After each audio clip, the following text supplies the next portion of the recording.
क्या वास्तव में ऐसा कोई मंत्र है जिसे स्वयं भगवान शिव ने इतना गुप्त माना कि उसके विषय में कहा गया गोपनीयम प्रयत्नेन, अर्थात इसे अत्यंत सावधानी से सुरक्षित रखना चाहिए। यदि यह केवल एक कथा होती तो शायद समय के साथ भुला दी जाती, लेकिन आश्चर्य की बात यह है कि आज भी भारत की शाक्त और तांत्रिक परंपराओं में एक ऐसा स्तोत्र विद्यमान है जिसे साधारण स्तोत्रों की तरह नहीं देखा जाता। उसका नाम है सिद्ध कुंजिका स्तोत्र, और उसी के भीतर छिपा है वो प्रसिद्ध सिद्ध कुंजिका मंत्र, जिसके बारे में सदियों से अनेक रहस्य सुनाए जाते रहे हैं। लेकिन यहां एक प्रश्न रुककर पूछना आवश्यक है, क्या सचमुच यह मंत्र किसी अलौकिक शक्ति का द्वार है? क्या वास्तव में यह दुर्गा साधना का सबसे बड़ा रहस्य है, या फिर समय के साथ इसमें ऐसी अनेक बातें जोड़ दी गई जिन्होंने इसके वास्तविक स्वरूप को धुंधला कर दिया? इस प्रश्न का उत्तर पाने के लिए हमें सोशल मीडिया की दुनिया से बाहर निकलकर शास्त्रों और परंपरा की ओर लौटना होगा। आज इंटरनेट पर इस मंत्र के बारे में हजारों वीडियो मौजूद है। कोई कहता है इसे 41 दिन जपिए और भाग्य बदल जाएगा। कोई दावा करता है कि इससे हर बाधा समाप्त हो जाएगी।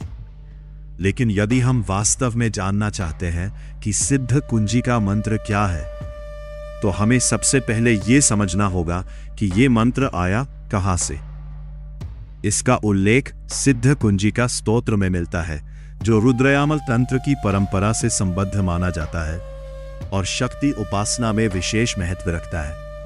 परंपरा के अनुसार यह स्तोत्र भगवान शिव और माता पार्वती के बीच हुए एक गूढ़ संवाद का भाग है। भारतीय आध्यात्मिक साहित्य में ऐसे संवाद केवल कहानी नहीं होते, वे ज्ञान को एक पीढ़ी से दूसरी पीढ़ी तक पहुंचाने का माध्यम होते हैं। जब शिव बोलते हैं तो वे केवल एक देवता के रूप में नहीं, बल्कि परम चेतना के प्रतीक के रूप में बोलते हैं। और जब पार्वती प्रश्न करती है तो वे केवल देवी नहीं, बल्कि उस जिज्ञासा का स्वरूप बन जाती हैं जो हर साधक के भीतर जन्म लेती है। कथा के अनुसार माता पार्वती ने भगवान शिव से पूछा, हे महादेव, यदि कोई साधक देवी की उपासना करना चाहता है, लेकिन वो विस्तृत विधियों, जटिल अनुष्ठानों या लंबे पाठों में समर्थ नहीं है, तो क्या उसके लिए भी कोई ऐसा मार्ग है जिससे वह श्रद्धापूर्वक देवी की आराधना कर सके? यही वह प्रश्न था जिसने सिद्ध कुंजिका स्तोत्र को जन्म दिया। भगवान शिव उत्तर देते हैं, देवी प्रवक्ष्यामि कुंजिका स्तोत्रमुत्तमम् येन मंत्र प्रभावेन चंडी जापः शुभो भवेत्। अर्थात, हे देवी, अब मैं तुम्हें वह श्रेष्ठ कुंजिका स्तोत्र बताता हूं जिसके मंत्र प्रभाव से चंडी का जप शुभ माना जाता है।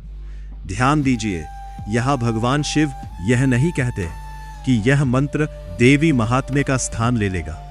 वे यह भी नहीं कहते कि अब किसी साधना की आवश्यकता नहीं रहेगी, बल्कि परंपरागत व्याख्याओं में इसे देवी साधना के संदर्भ में विशेष महत्व वाला स्तोत्र माना गया है। यही कारण है कि गंभीर आचार्य इसे किसी शॉर्टकट के रूप में नहीं, बल्कि एक विशिष्ट साधना परंपरा के रूप में समझाते हैं। लेकिन इसके बाद भगवान शिव एक और बात कहते हैं जिसने सदियों से साधकों को आकर्षित किया है।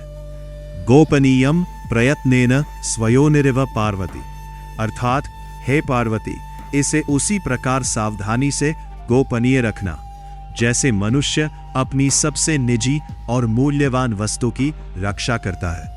यहीं से रहस्य की वास्तविक शुरुआत होती है।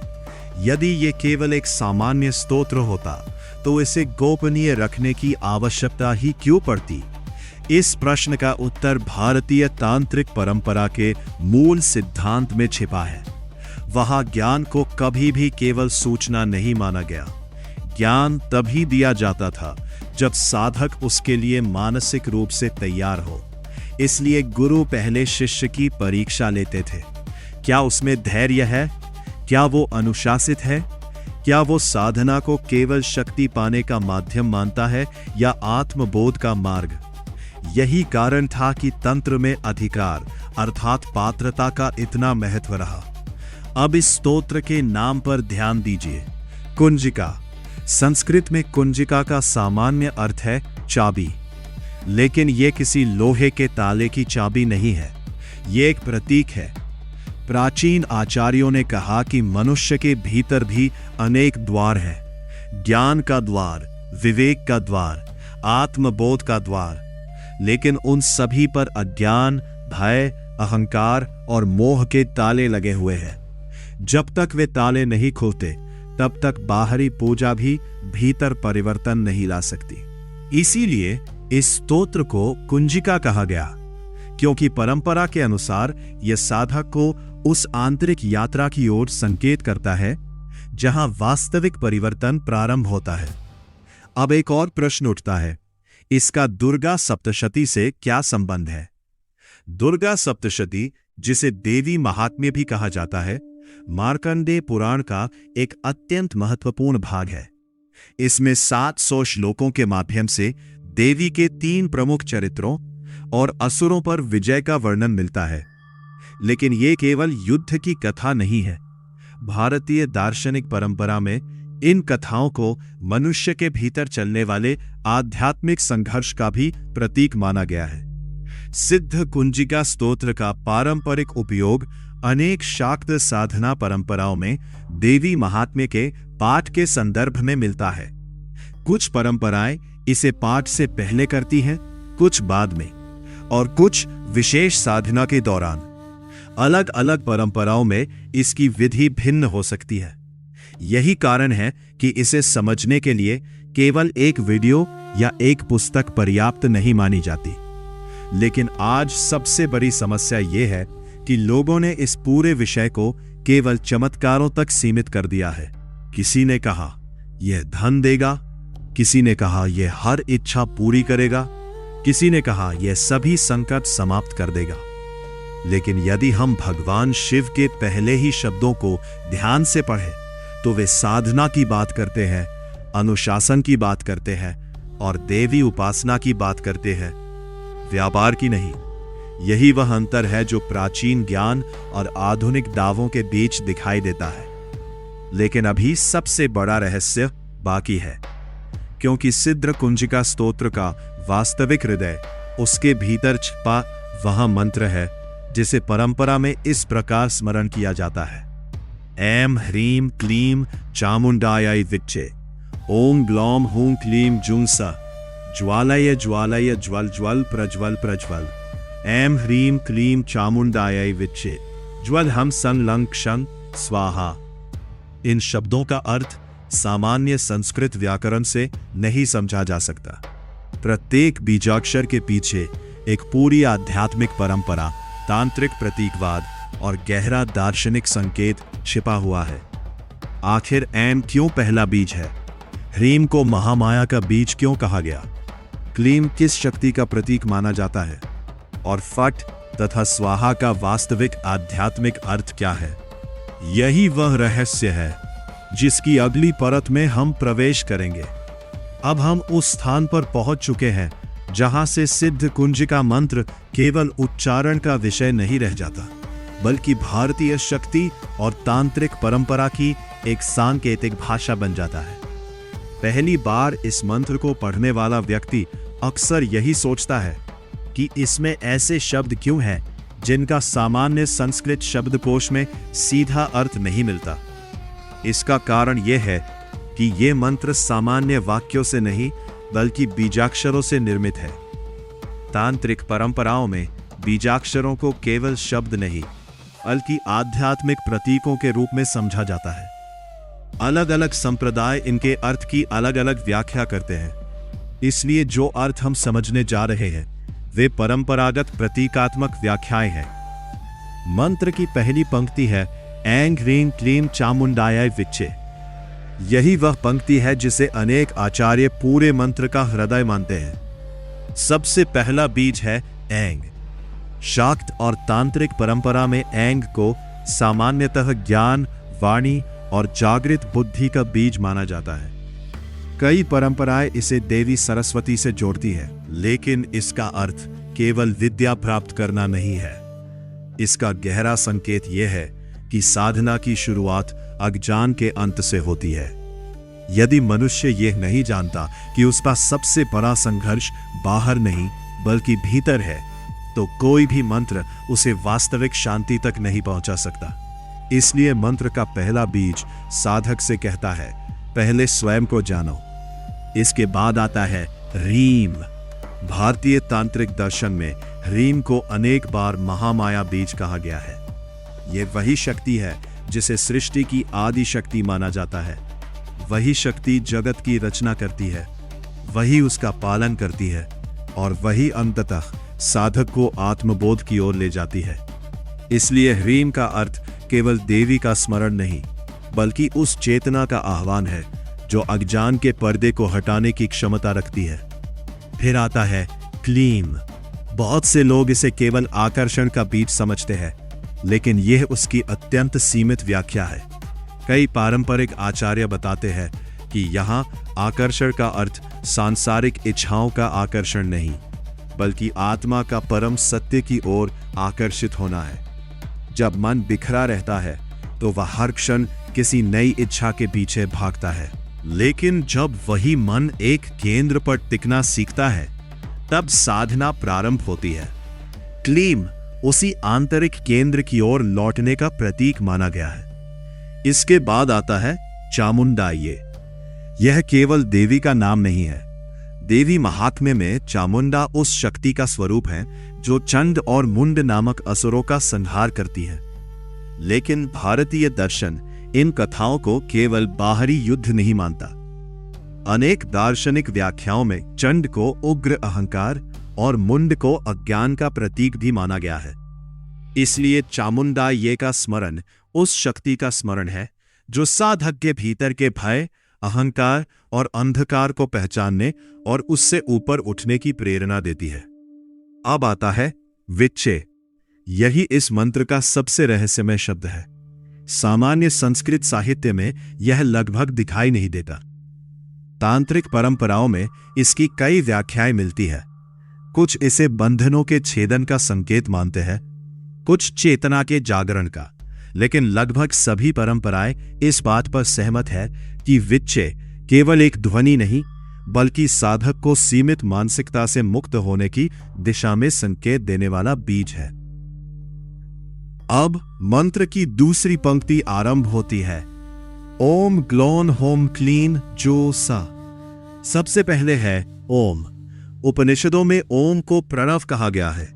इसे संपूर्ण अस्तित्व का मूल नाद माना गया। इसलिए यहां ओम साधना को व्यक्तिगत स्तर से उठाकर सार्वभौमिक चेतना से जोड़ने का प्रतीक बनता है। इसके बाद आता है ग्लोन। कई तांत्रिक परंपराएं इसे श्री गणेश से संबंधित बीज मानती हैं। गणपति को विघ्नहर्ता कहा जाता है, इसलिए इसका पारंपरिक संकेत यह है कि साधना के मार्ग में आने वाले बाहरी और भीतरी अवरोध दूर हों।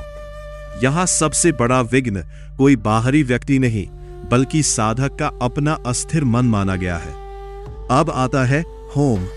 तंत्र साहित्य में होम को रक्षा और आंतरिक शक्ति का प्रतीक माना गया है। इसका अर्थ केवल किसी अदृश्य सुरक्षा कवच की कल्पना नहीं है।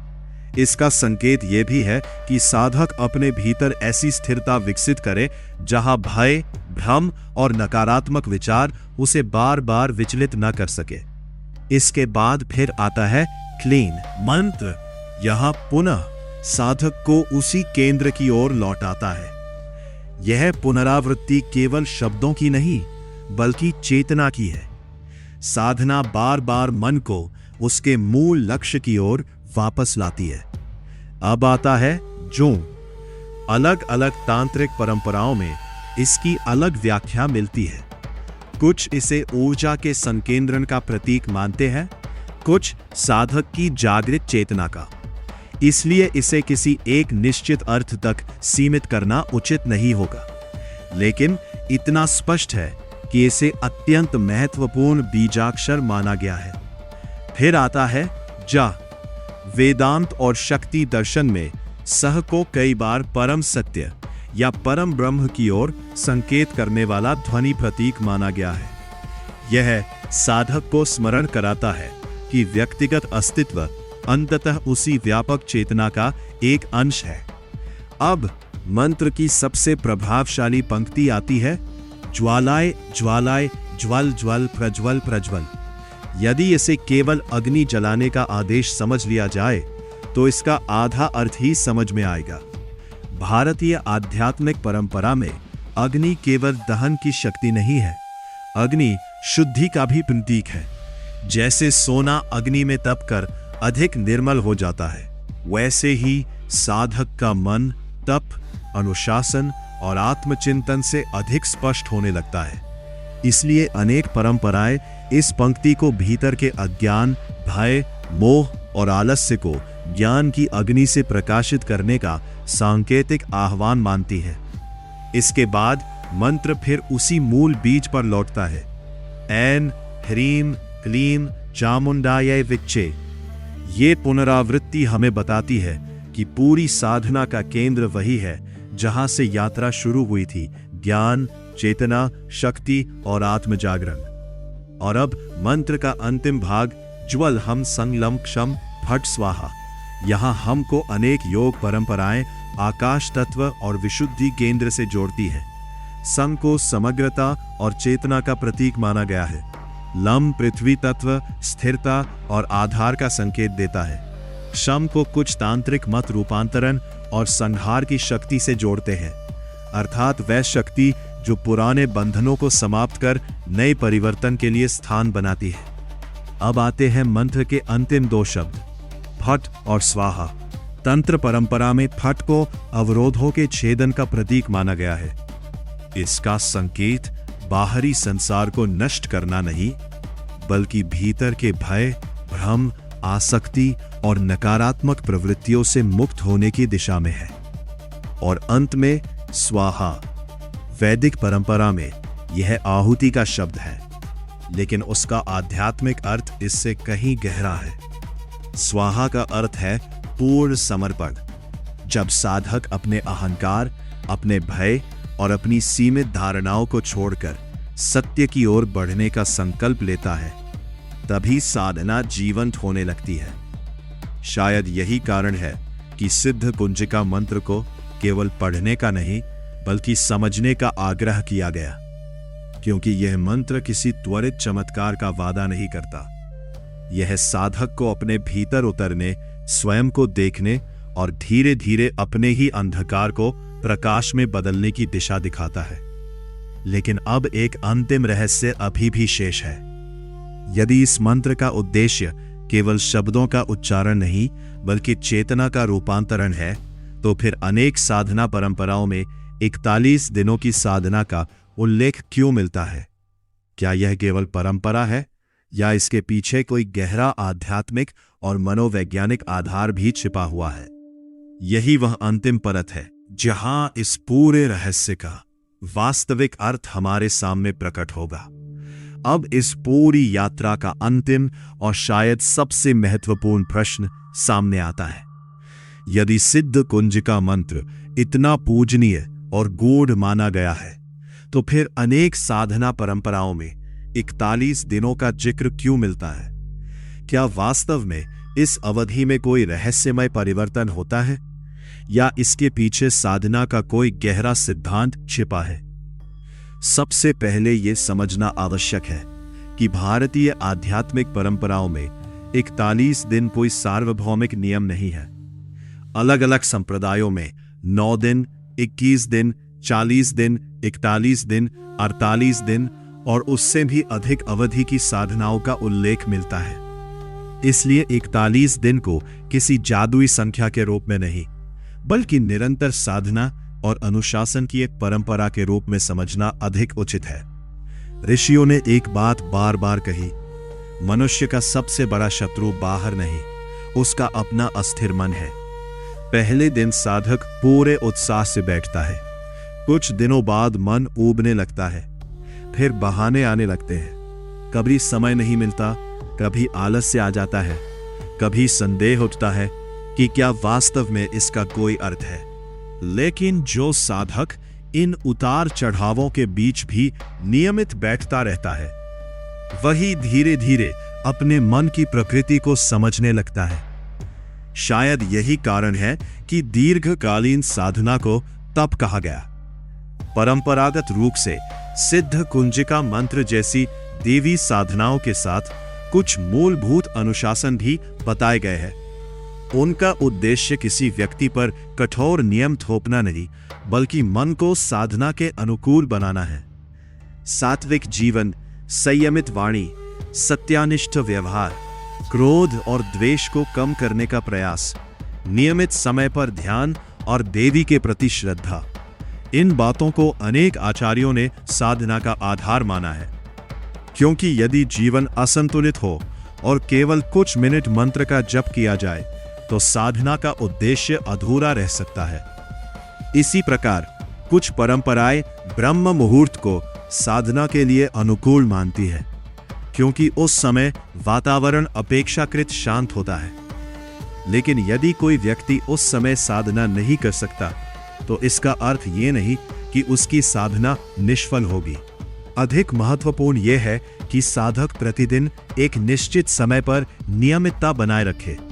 अनुशासन समय से अधिक मूल्यवान माना गया है।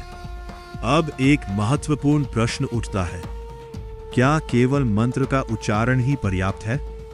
भारतीय दर्शन का उत्तर है नहीं। मंत्र, साधक और भाव, ये तीनों मिलकर साधना बनाते हैं। यदि मंत्र है लेकिन मन भटक रहा है, यदि उच्चारण है लेकिन श्रद्धा नहीं है, यदि पूजा है लेकिन व्यवहार में करुणा नहीं है, तो साधना का वास्तविक उद्देश्य अधूरा रह सकता है। इसलिए ऋषियों ने कहा कि मंत्र का सबसे पहला प्रभाव बाहर नहीं, भीतर दिखाई देना चाहिए। यदि साधना के साथ धैर्य बढ़ रहा है, क्रोध कम हो रहा है, निर्णय अधिक स्पष्ट हो रहे हैं और मन पहले से अधिक शांत हो रहा है, तो यही सबसे बड़ा संकेत है कि साधना भीतर काम कर रही है।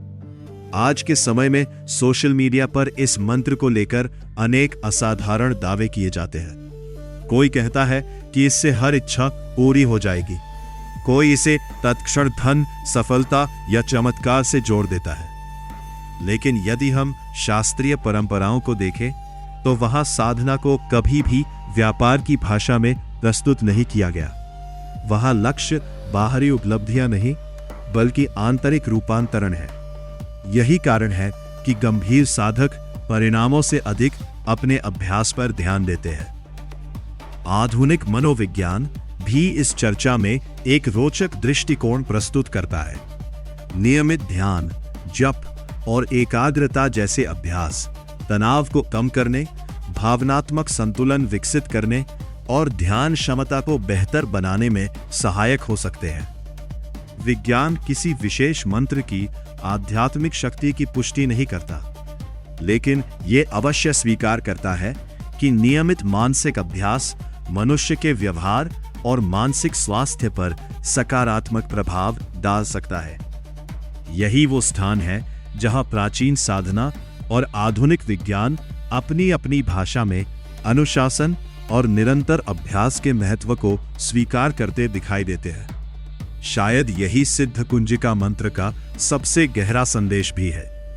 ये हमें केवल देवी से कुछ मांगना नहीं सिखाता, बल्कि स्वयं को बदलने का साहस देता है। जब मनुष्य अपने भीतर के भय को पहचान लेता है, जब वो अपने अहंकार को देखना शुरू करता है, जब वो अपने क्रोध को नियंत्रित करना सीखता है और जब उसकी चेतना धीरे धीरे अधिक सजग होने लगती है, तब साधना केवल एक धार्मिक क्रिया नहीं रहती, वो जीवन जीने का तरीका बन जाती है। यही कारण है कि भगवान शिव ने इसे केवल एक मंत्र नहीं कहा, बल्कि एक कुंजिका कहा। एक ऐसी चाबी जो किसी बाहरी खजाने का नहीं, बल्कि मनुष्य के अपने अंतर मन का द्वार खोलने का प्रतीक है। चाबी स्वयं कोई परिवर्तन नहीं करती, वह केवल द्वार खोलने का अवसर देती है। उस द्वार के भीतर प्रवेश करना या नहीं करना, यह निर्णय साधक का होता है। और शायद यही इस पूरे रहस्य का अंतिम सत्य है। सिद्ध कुंजिका मंत्र का वास्तविक उद्देश्य भाग्य बदलने का वादा करना नहीं, बल्कि साधक को आत्म अनुशासन, आत्मचिंतन और आत्मबोध की दिशा में प्रेरित करना है। यदि इस यात्रा में जीवन की दिशा बदलती है तो उसका कारण केवल शब्द नहीं, बल्कि वह परिवर्तन है जो साधना धीरे धीरे साधक के भीतर उत्पन्न करती है। यही वह रहस्य है जिसे ऋषियों ने सुरक्षित रखा, गुरुओं ने आगे बढ़ाया और जिसे आज भी श्रद्धा, विवेक और विनम्रता के साथ समझने की आवश्यकता है। यदि आज की इस यात्रा ने सिद्ध कुंजिका मंत्र को लेकर आपकी सोच को एक नई दिशा दी है, तो यही इस वीडियो का सबसे बड़ा उद्देश्य था। हमारा प्रयास कभी अंधविश्वास फैलाना नहीं, बल्कि भारतीय आध्यात्मिक परंपराओं के गहरे रहस्यों को शास्त्रीय दृष्टि और संतुलित समझ के साथ आपके सामने रखना है। अगर आपको यह वीडियो पसंद आया हो तो इसे लाइक जरूर करें, क्योंकि आपका एक लाइक इस तरह की शोध आधारित सामग्री को अधिक लोगों तक पहुंचाने में मदद करता है। कमेंट में अवश्य लिखें, जय मां चामुंडा। मैं जानना चाहूंगा कि इस मंत्र की कौन सी बात आपको सबसे अधिक रहस्यमयी या प्रेरणादायक लगी। और यदि आप वेदों, उपनिषदों, तंत्र, योग, महादेव, शक्ति साधना और भारत की प्राचीन ज्ञान परंपरा के ऐसे ही दुर्लभ रहस्यों को गहराई से जानना चाहते हैं, तो मिस्टिकल स्ट्रेंथ को सब्सक्राइब करें और बेल आइकॉन दबाना न भूलें। अगली रहस्यमयी यात्रा में हम फिर मिलेंगे। तब तक याद रखिए, कुछ रहस्य पुस्तकों में मिलते हैं, लेकिन कुछ रहस्य केवल साधना, अनुभव और मौन में प्रकट होते हैं। हर हर महादेव। जय मां चामुंडा।